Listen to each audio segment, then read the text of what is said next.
Good evening everyone, আমি সুমনা চলে এসেছি নতুন আরেকটি ব্লগকে সঙ্গে করে নিয়ে। আর আমার নতুন একটি ব্লগে সবাইকে অনেক অনেক ওয়েলকাম।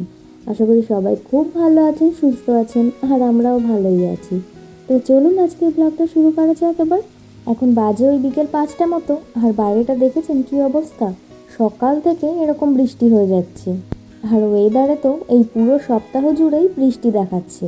আকাশটার অবস্থা দেখেছেন একবার, কেমন কালো হয়ে আছে। আর ওই দেখুন রাস্তার মধ্যে দিয়ে বেচারা ভিজতে ভিজতে যাচ্ছে এই ঠান্ডার মধ্যে। মনে হয় ছাতা টাতা নিয়ে বেরোতে ভুলে গেছে। আর এই সপ্তাহ জুড়ে তো ওয়েদারে বৃষ্টি দেখাচ্ছে, আর যার ফলে টেম্পারেচার আরও কমে যাবে জানেন। টেম্পারেচার আবার 4 থেকে 5 ডিগ্রির মতো চলে আসবে, মানে ঠান্ডাটা আবার জাঁকিয়ে পড়বে। দাঁড়ানোর পাশে ব্যালকনিটা একবার দেখে আসি কি অবস্থা। যাক, শাটারটা নামানো আছে, আর যদি এটা না নামানো থাকে না, পুরো বৃষ্টির জল এসে জায়গাটা পুরো জলজলে হয়ে যায়। তো আজকের মতো তো এই বিকেলে হাঁটতে বেরোনো ঘুচে গেল। এই বৃষ্টির মধ্যে কোথায় বা বেরোবো বলুন। আর বাড়িতে শুয়ে বসে থাকলেও তো সময়টা কাটবে না, বোর হব। আর বাইরে এরকম সুন্দর বৃষ্টি হচ্ছে, তার মধ্যে মনটাও একটু ভাজাভুজি খেতে চাইছে, কিন্তু দুর্ভাগ্যবশত ফ্রিজে আজকে ফ্রোজেন কিচ্ছু নেই যে ভেজে খাবো। আর সেই কত মাস আগে এইরকম বৃষ্টির ওয়েদারে সিঙ্গারা বানিয়েছিলাম, তারপরে অনেক দিন হয়ে গেছে কিছুই বানানো হয়নি। তো আজকে ভাবলাম কিছু একটা বানানো যাক, তাই তো আর কুড়েমি না করে চলে এলাম স্ন্যাক্স বানাতে। আজকে ভাবছি মিষ্টির দোকানের মতো একটু খাস্তা কচুরি বানানোর চেষ্টা করব। আর ওয়েদারে তো আগে ভাগে দেখেইছি যে বৃষ্টি হবে, সেই জন্য মুগ ডালটা না সকালেই ভিজিয়ে রেখেছিলাম। তো চলুন তাহলে আর দেরি না করে বানানো শুরু করা যাক এবার। তো প্রথমেই আমি একটা ভাজা মশলা তৈরি করে নিলাম। ওই জিরে, ধনে, মৌরি আর শুকনো লঙ্কা একসাথে একটু ড্রাই রোস্ট করে তারপরে এটাকে একটু হালকা করে মিক্সচারে ঘুরিয়ে নেব। খুব বেশি গুঁড়ো করব না, একটু দানা দানা রেখেছি। এই যে মশলাটা গুঁড়ো করা হয়ে গেছে। তো চলুন এবার ওই মুগ ডালটা যে ভিজিয়ে রেখেছিলাম সেটাকে ভালো করে ধুয়ে নিয়েছি। এবার এটাকে পেস্ট করে নিই। ও হ্যাঁ, এটাকে কিন্তু আবার একেবারে পুরোপুরি পেস্ট করে নেব না, যাতে মুগ ডালগুলো একটু আধা ভাঙা মতো থাকে সেরকম করব।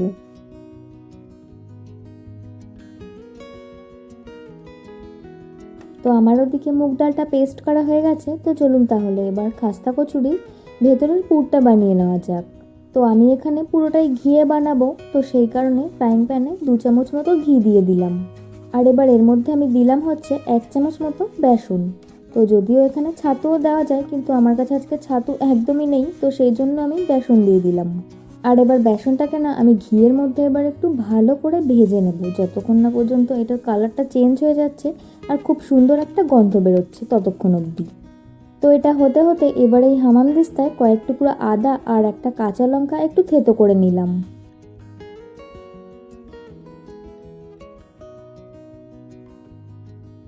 তো বেসনটা ভালো করে ভেজে নেওয়ার পর ওর মধ্যে তো মুগ ডালের পেস্টটা দিয়েই দিয়েছি। আর এবার এর মধ্যে দিয়ে দিলাম হচ্ছে ওই আদা আর কাঁচা লঙ্কা বাটাটা।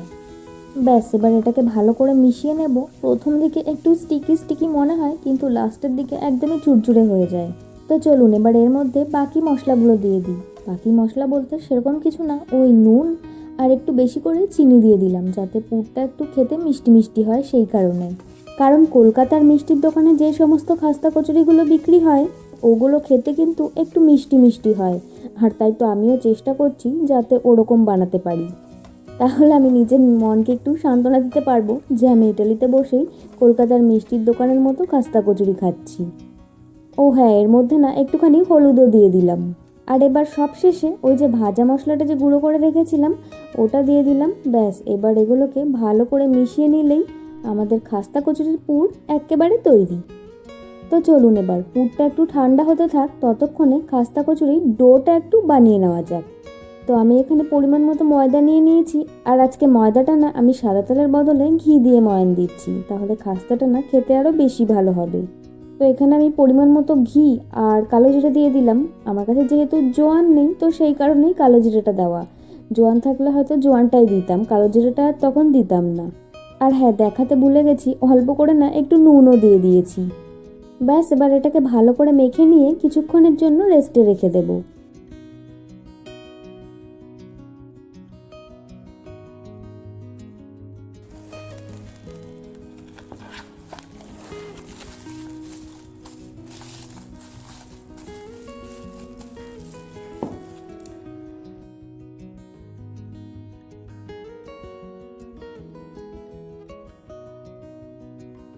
তো এই খাস্তার ডোটাকে না ওই 10 মিনিটের মতো রেস্টে রেখেছিলাম।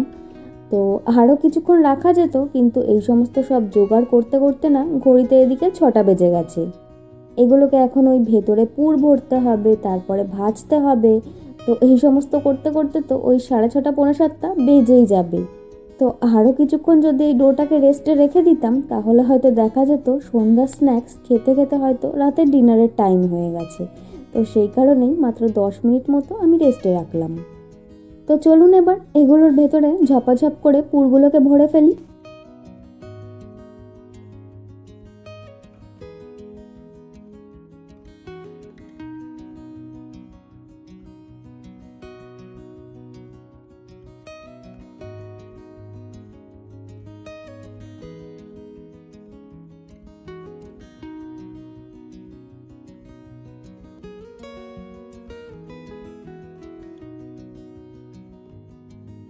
এই যে সবগুলো খাস্তার ভেতরে পুরগুলো ভরা হয়ে গেছে, আর টোটাল ওই 6টা মতো হয়েছে।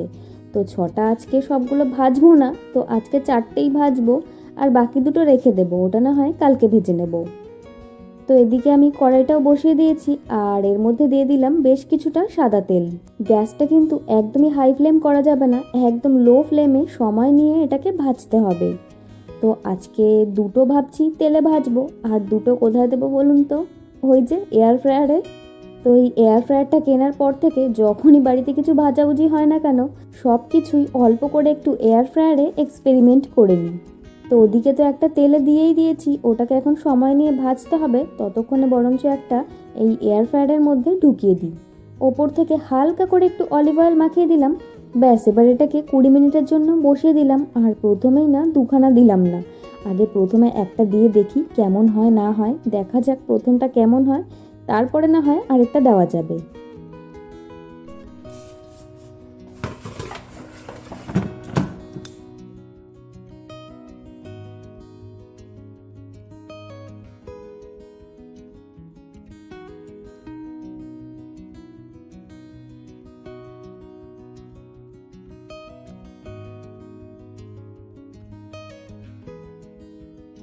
এদিকে তো একটা খাস্তা ভাজা হয়ে গেছে, আর আরেকটা এখন ভাজা চলছে। আর দেখুন মোটামুটি কিন্তু ভালোই ফুলেছে।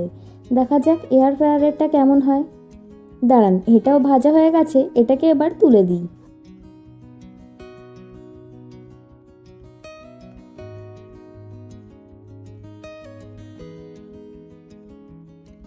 আর এদিকে এয়ার ফ্রায়ারও সিগন্যাল দিয়ে দিয়েছে, মানে এটাও হয়ে গেছে। দাঁড়ান, এটাকে একবার তুলে দেখাই কেমন হয়েছে। ওরে বাবা, যা বিশাল গরম, তুলতে গিয়ে মারাত্মক জোরে একটা ছ্যাঁকা খেলাম। আর আমি এদিকে ছ্যাঁকা খেয়েছি বলে ও দৌড়ে এসেছে, তাই আমি বললাম ঠিক আছে তুমি দেখাও, আমি ভিডিও করি। ওর তো আবার কিচেনে কাজ করতে করতে এই সমস্ত গরমগুলোকে নাকি গরমই মনে হয় না। খালি হাতে দেখুন দিব্যি কিভাবে ধরে আছে। তো সব খাস্তাই ভাজা হয়ে গেছে, এবারে চলুন খাস্তাগুলোকে দেখাই কেমন হয়েছে। এই যে লাইট কালারের যেগুলো দেখছেন, এটা হচ্ছে এয়ার ফ্রায়ারে করেছি। আর ওই যে ডার্ক কালারের যেগুলো দেখছেন, ওটা হচ্ছে তেলে ভেজেছি। তবে তেলে ভাজাগুলো বেশি সফট হয়েছে, আর যেটা এয়ার ফ্রায়ারে করেছি সেগুলো কিন্তু দারুণ ফুলেছে, যেটা তেলে ভাজাটা এতটা ফোলেনি। আর ওপরটা তো ভীষণই ক্রিস্পি হয়েছে। আর খাস্তাটা নাড়ালে ভেতরের পুরগুলোও নাড়াচাড়া করছে। তো দেখতে তো বেশ ভালোই হয়েছে, এবার খেয়েও দেখা যাক কেমন হয়েছে।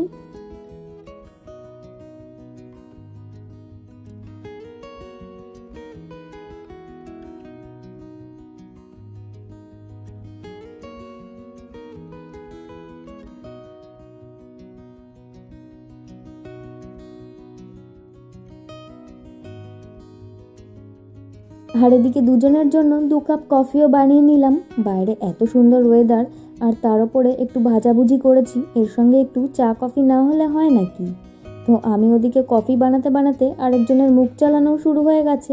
তো দাঁড়ান আপনাদের দেখাই, যেটা এয়ার ফ্রায়ারে করেছি ওটার ভেতরটা কেমন হয়েছে। এই যে দেখছেন পুরো খাস্তাটা কতটা মুচমুচে হয়েছে, আর ভেতরের পুরগুলো পুরো ঝুরঝুরে রয়েছে। তো আমিও দুটো থেকে একটু টেস্ট করে দেখলাম, আর খেতে কোনটা বেশি ভালো হয়েছে বলুন তো? যেটা ওই ছাকা তেলে ভেজেছি সেটা একদম মিষ্টির দোকানের মতো হয়েছে। তা তো হবেই, ওটা তো তেলে ভাজা, আর এটাতে তো একটুও তেল নেই। আর ওদিকে একটা মুভিও চালিয়ে দিয়েছে। তো অনেক দিন ধরেই মুভিটা দেখবো দেখবো করছি, আর দেখা হয়নি। তো আজকে যেহেতু দুজনেই বাড়িতে আছি, আর বাইরে এরকম একটা রোম্যান্টিক ওয়েদারের সাথে সন্ধ্যা স্ন্যাক্সটা এনজয় করতে করতে আজকের ব্লগটা তাহলে এখানেই শেষ করছি। ব্লগটা ভালো লাগলে অবশ্যই একটা লাইক করে দেবেন। আবার দেখা হচ্ছে পরের একটি ব্লগের সাথে। ততক্ষণ সবাই ভালো থাকবেন, সুস্থ থাকবেন। টাটা।